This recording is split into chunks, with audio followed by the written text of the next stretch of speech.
10 minutes after the hour right now. This morning, only on Daybreak, a Central Indiana boy is now back in school. This is after a very scary 6 months for him. He had an eye exam done at his school. It's Geist Elementary in Fishers. It revealed problems with his left eye that eventually turned out to be a tumor.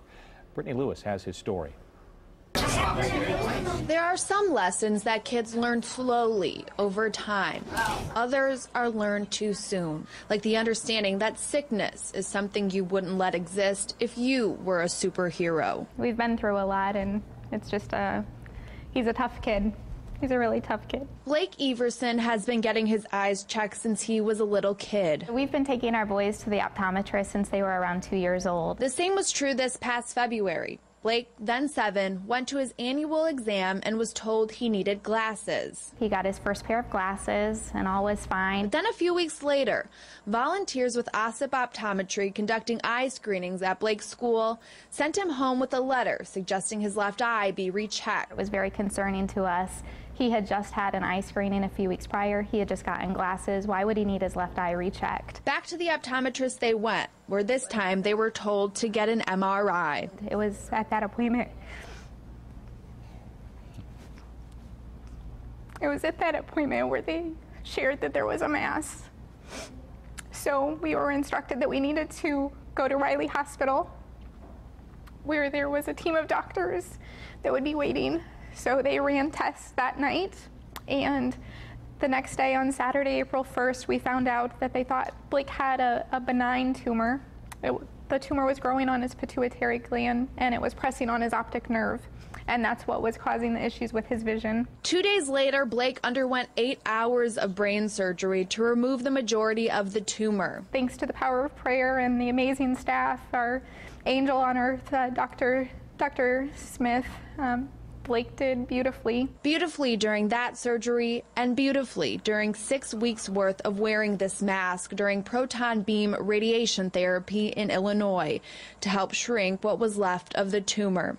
A therapy that appears to be working. His last MRI in mid-July revealed the tumor was shrinking. Blake is awesome. He is as sweet as can be. He is another reason things went as well as they did is because he is so positive.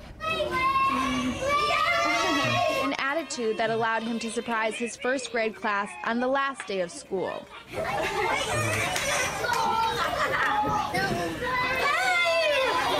And smile next to his little brother Max as he prepared for the first day of second. There were definite tears, just of gratitude, because back in early April we didn't know where we would be, and we are incredibly thankful that he's here and running around, and just a happy second grader. A second grader who doesn't need to wait to do all of these things when he becomes a superhero. He already is one. So Blake will have another follow-up appointment next month to see how things are going. His parents say they are very thankful for the volunteers from OSIP Optometry who conducted those eye screenings at the school. I talked to an optometrist from OSIP Optometry. She said in the last year they've done 3 similar checks at schools. She says they usually find minor issues, but she says Blake's case proves why it's so important that kids get eye exams. I think that Blake's case emphasizes that there can be big problems that happen in small people. It's important that children are getting screened regularly, usually before kindergarten or between kindergarten and first grade.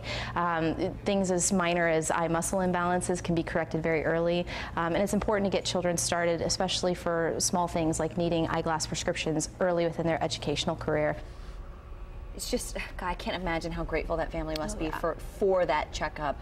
You mentioned that they were in Illinois, that he had to spend time in Illinois for that therapy. Did he stay there the entire 6 weeks? Yes, so for the entire 6 weeks, actually his entire family was there with him. His dad was able to work remotely. His little brother Max was there. They stayed at the Ronald McDonald House, and they gave them tickets to the Blue Man Group, different museums, so they tried to keep it a positive experience and just really make a lot of memories out of, kind of a vacation out of something that they really didn't want to be doing. Well, it's so tough. The kiddos pick up on the parents' energy. The parents take comfort from the kiddos', positive outlook. That much was clear from Mom. Yeah, well, Dad told me a funny story. He said before they went into that brain surgery, they told Blake kind of what was going on, and he said, well, I do have one question. And they were like, well, okay, well, what's it going to be? And he's like, what are my options for breakfast when I wake up? Attaboy. So they said that just kind of, you know, helped Yes. them to kind of help the mood and get them through. You can always count on kids. Yeah, you know? exactly. Oh my goodness. It's hard to keep a dry eye during your story, Brittany. Thank you. It is 9:16.